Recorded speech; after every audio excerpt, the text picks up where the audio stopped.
Kalau boleh bawa kod, bawa cepat. Jangan buang masa rakyat apa semua main-main ni.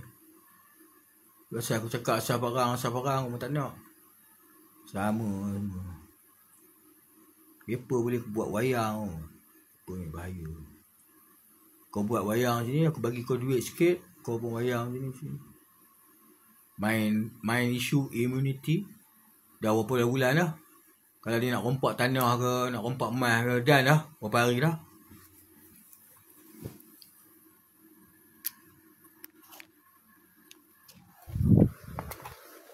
Nak rompak tanah ke, nak rompak tanah emas ke apa, berapa hari dah. Yang rakyat ni orang fikir orang situ. Mereka dah ban dah, aku tak boleh buat live lah. Ada apa kisah?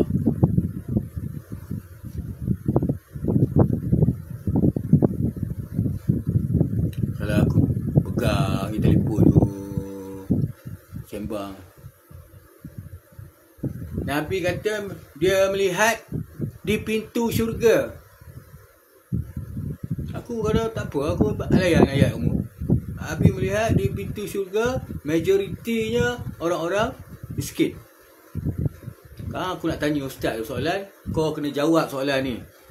Kalau kau tak boleh jawab, kau jangan pandang aku. Kalau kau pandang aku, terbakar kau. Jadi soalan daripada better, dah masuk syurga ke belum? Orang miskin yang Nabi melihat. Nabi kata, dengar ni. Nabi kata, baik main drum, lagi best.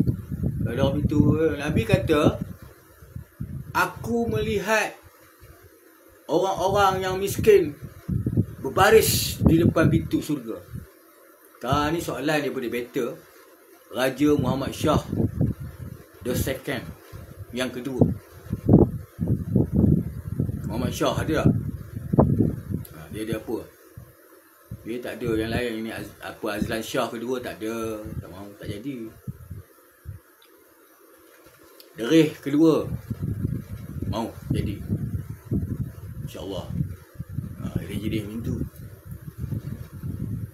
Kalau takat koma makam Melayu, kalau takat koma makam panglima, koma nak adab makam raja, memang itu huara. Jadi datang boleh balik. Kamu nak adab raja, kamu baru panglima. Faham? Itu pun aku panggil kamu panglima. Kalau aku panggil kamu cengkerut macam ada askar. Aku buat konten cakap-cakap, dia dah belah lah. Tiba-tiba patah balik kadang-kadang. Aku tanya lah, ada barang jatuh lah. Aku berlapik lagi.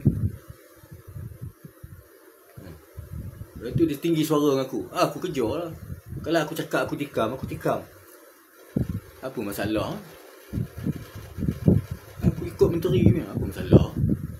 Gila rumah boleh apa masalah? Aku tak boleh. Kamu anak haram apa?